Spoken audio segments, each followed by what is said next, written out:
In December of 1811, the heart of the American frontier lay quiet under a crisp winter sky, completely unaware of the catastrophic events about to unfold. The epicenter of what would become the New Madrid Earthquake sequence was near the small river town of New Madrid in what was then the Louisiana Territory. This settlement was home to roughly 400 people, pioneers, riverboatmen, and Native American tribes, living along the Mississippi River in a world defined by dense forests and wide-open plains. For them, earthquakes were something distant, events that occurred in mountains far away, not the flat, seemingly stable lands of the central United States. Their log cabins and wooden homes were designed to withstand storms, not a ground that would soon roll and tear like liquid beneath their feet. On the night of December 15, 1811, residents described the air as unusually thick, almost oppressive. Families went to sleep as they normally would, unaware that within hours, their world would be violently shaken. The Mississippi River, usually a calm and reliable force, flowed quietly past their homes, hiding the immense power that was gathering beneath the earth. There were no warnings, no seismic instruments, and no prior experiences in this region to hint at the destruction about to strike. Then, in the early hours of December 16th, the first great shock hit. The epicenter lay in present-day northeast Arkansas, but the shaking radiated for hundreds of miles, affecting areas far beyond New Madrid. People described the ground moving in waves, snapping mature trees, and throwing sand and water from fissures that opened across the landscape. Even distant observers reported hearing loud thunder-like noises that seemed to roll across the land. For the inhabitants of the Mississippi Valley, this was an incomprehensible and terrifying event. The earth itself had come alive, and the frontier would never feel the same again. At approximately 2:15 in the morning on December 16, 1811, the first massive earthquake struck the New Madrid area. Modern estimates place its magnitude between 7.2 and 8.2, making it one of the strongest earthquakes ever recorded in the central United States. Residents described a violent shaking that threw them from their beds, while trees snapped and buildings creaked under the force. Eliza Bryan, a woman living in New Madrid at the time, recalled hearing a deep, vibrating roar, resembling thunder, but far more intense and persistent. Outside, the landscape was in chaos. The ground heaved in visible waves, rising and falling by several feet, and geysers of sand and water erupted from fissures that had opened across the Mississippi River floodplain. Log cabins and chimneys were toppled, and entire groves of trees were uprooted. People screamed in panic, many believing an attack was underway, while livestock fled in terror. The Mississippi River itself appeared to boil and churn, reflecting the upheaval beneath the surface.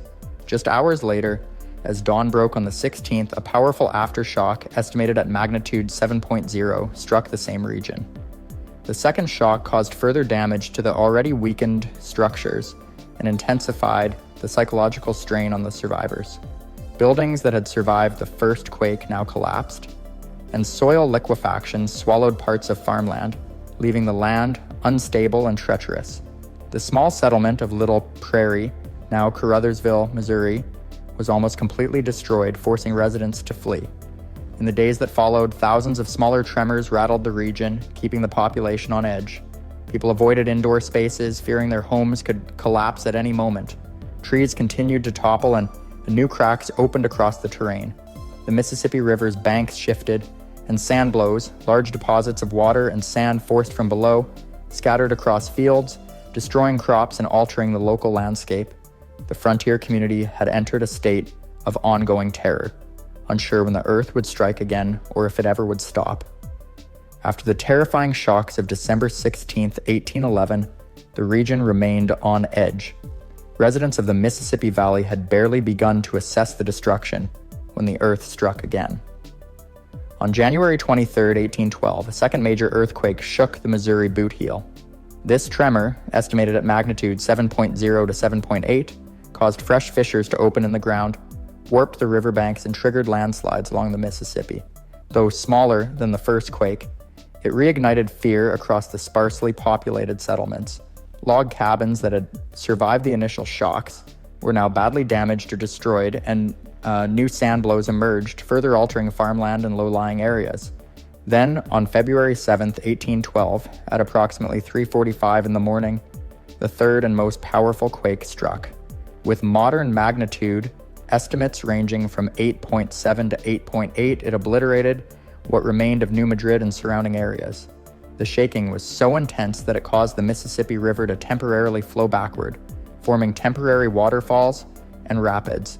Ground uplift and subsidence permanently reshaped the landscape, creating the 15,000-acre Reelfoot Lake in what is now Tennessee.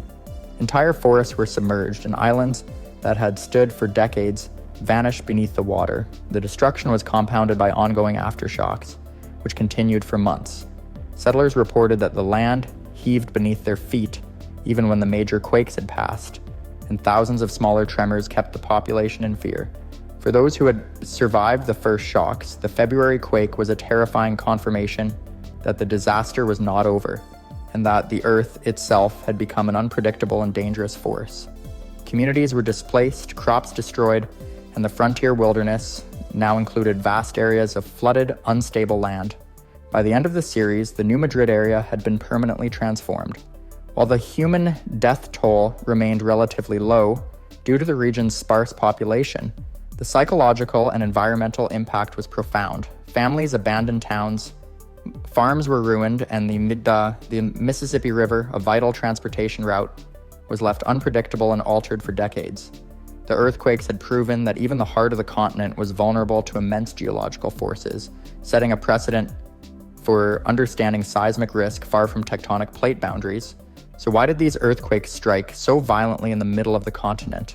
Unlike the West Coast, which sits along the San Andreas and other active plate boundaries, the New Madrid region is far from any major tectonic edge.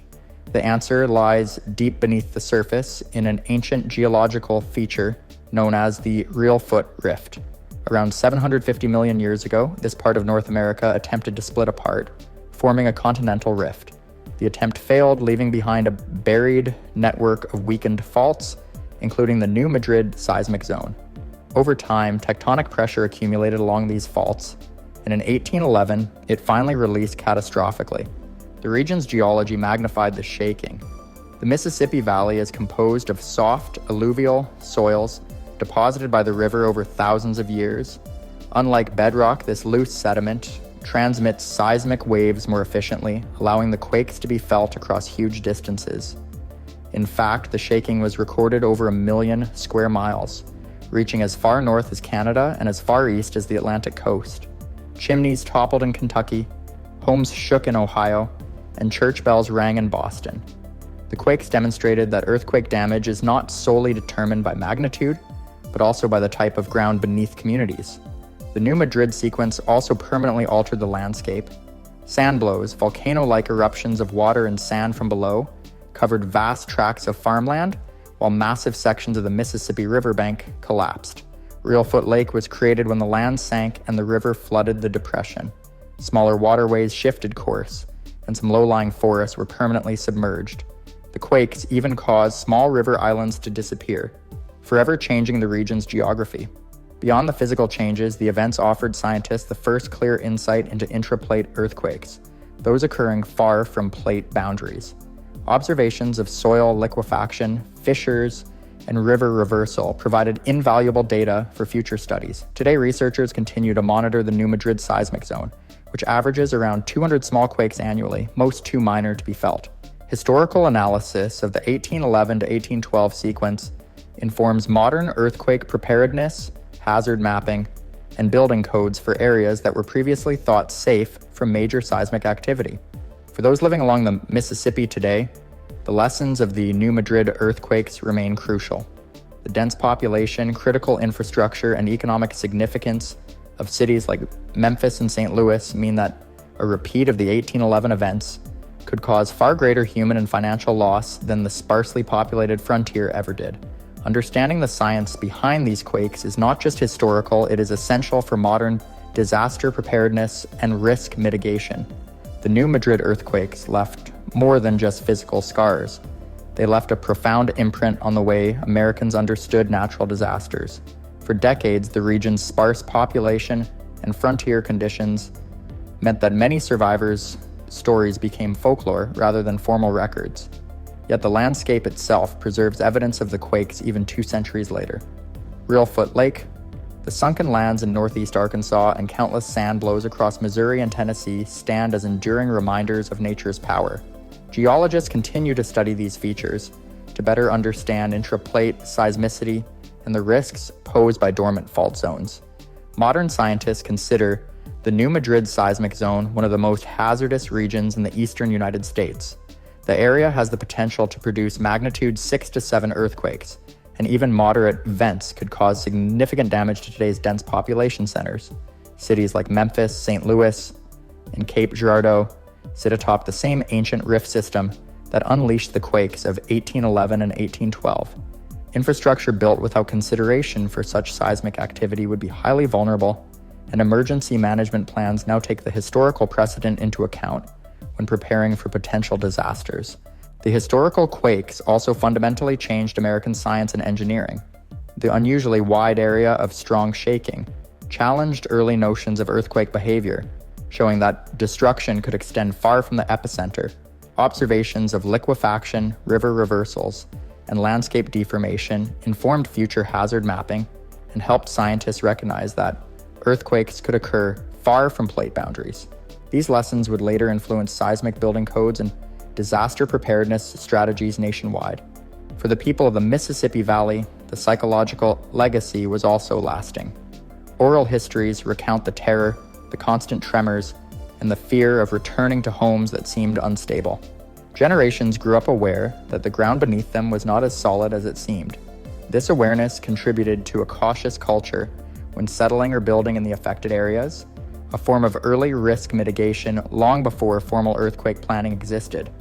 Ultimately, the New Madrid earthquakes are a stark reminder that even the most stable seeming land can harbor hidden dangers. They demonstrate how natural forces can reshape the environment, disrupt lives, and challenge human understanding. 200 years later, the quakes serve as both a historical event and a modern warning. The forces beneath our feet are powerful, unpredictable, and demand respect. Preparing for the unseen threats of today depends on remembering the lessons of 1811 and 1812. Lessons written not only in documents but in the very landscape of the American heartland.